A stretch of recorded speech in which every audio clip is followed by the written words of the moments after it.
महाभारत भाग 18 बाणों की शैया पर भीष्म।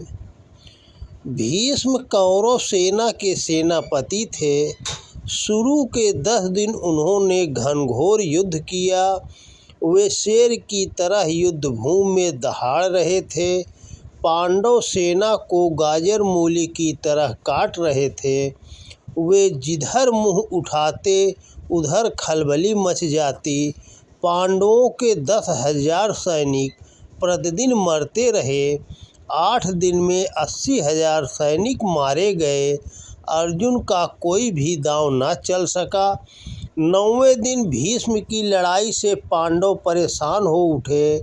उनके बाणों की वर्षा से अर्जुन का रथ ढक गया। अर्जुन निरुपाय हो गए। इस पर श्री कृष्ण झुझलाकर रथ से कूद पड़े और अपना रथ चक्र लेकर भीष्म की ओर झपट पड़े। भीष्म पितामह खुश होकर बोले, भगवान कृपा, आइए आपका स्वागत है। आज मैं धन्य हुआ। आपके हाथों मारे जाकर मैं अवश्य ही स्वर्ग प्राप्त करूँगा। इतने में अर्जुन ने दौड़कर दोनों हाथों से श्री कृष्ण को पकड़ लिया और बोले, केशव, आपने शस्त्र न उठाने की प्रतिज्ञा की है, वचन न तोड़िए। पितामह को बाणों से मार गिराने का काम मेरा है। आप रथ की बागडोर संभाले। श्री कृष्ण फिर रथ पर जाकर बैठ गए। उस दिन युद्ध समाप्त हुआ। श्री कृष्ण चिंतित थे। उनका कहना था, ऐसे काम नहीं चलेगा। पांडवों को पितामह के पास जाकर उनसे उनकी मौत का उपाय पूछना चाहिए। उस समय युद्ध के नियम थे। संध्या के बाद लड़ाई बंद हो जाती थी। फिर दोनों पक्ष के योद्धा आपस में मिलजुल सकते थे। अर्जुन आदि को लेकर श्री कृष्ण पितामह के पास पहुँचे। अर्जुन प्रणाम कर बैठ गए। पितामह ने अर्जुन की युद्ध कुशलता की प्रशंसा की। इस पर अर्जुन बोले, क्या कुशलता है पितामह? आप हमारी सेना को नित्य गाजर मूली की तरह काट रहे हैं। हमारा कोई उपाय चल पा रहा है? कृपा कर बताएं, हम आप पर कैसे विजय प्राप्त कर पाएंगे? भीम मुस्कुरा कर बोले, मेरे जीते जी तुम्हारी जीत नहीं हो सकती अर्जुन। तुम्हारी सेना में कोई ऐसा वीर नहीं है जो मुझे मार सके। हाँ, युद्ध के बीच यदि कोई स्त्री मेरे सामने आ जाएगी तो मैं उस पर हाथ नहीं उठाऊंगा, शस्त्र रख दूंगा। यह मेरा प्रण है। फिर 10वें दिन का युद्ध शुरू हुआ। आज पांडवों की सेना का संचालन शिखंडी के हाथ में था। भीष्म आज सूर्य के समान तप रहे थे। श्री कृष्ण ने शिखंडी को भीष्म के सामने जाकर युद्ध करने के लिए कहा।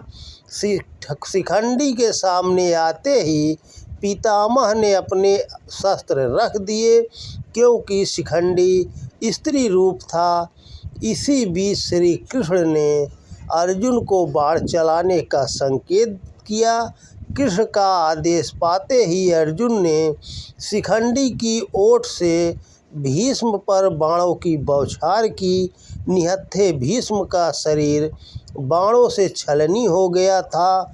वे युद्ध क्षेत्र में गिर पड़े, लेकिन उनका शरीर भूमि पर नहीं गिरा। शरीर में चुभे तीर दूसरी तरफ धरती में जाकर धंस गए। उन्हीं बाणों के ऊपर भीष्म का शरीर टिका रहा। लड़ाई बंद हो गई। कौरव पांडव सभी पितामह के करीब आ गए। भीष्म का सिर नीचे झूल रहा था। उसे ऊंचा करने के लिए राजाओं ने भाग दौड़ शुरू कर दी। कोमल रेशमी तकिया लाए, लेकिन पितामह ने उसे लेने से इनकार कर दिया। वे अर्जुन से बोले, बेटा अर्जुन, मेरे सिर के लिए कोई ठीक सहारा तो देना। अर्जुन ने तरकस से बाण निकाला।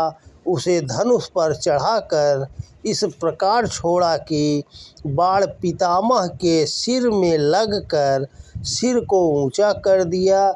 युद्ध क्षेत्र में सरसैया पर पड़े वीर के लिए यही ओग सिराहना था।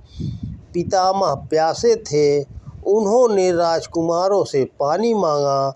वे भागकर अमूल्य पात्रों में जल लाए, किंतु पितामह ने वह जल ग्रहण नहीं किया। उन्होंने अर्जुन से पानी मांगा। वीर अर्जुन ने अपने गांडीव पर बाण चढ़ाया और उसे धरती की ओर छोड़ा। बाण भूमि में धंस गया। पृथ्वी से एक जलधारा निकल पड़ी। उसका जल सीधे भीष्म के मुंह में गिरने लगा। गंगा पुत्र की प्यास बुझ गई। मानो माता गंगा अपने प्रिय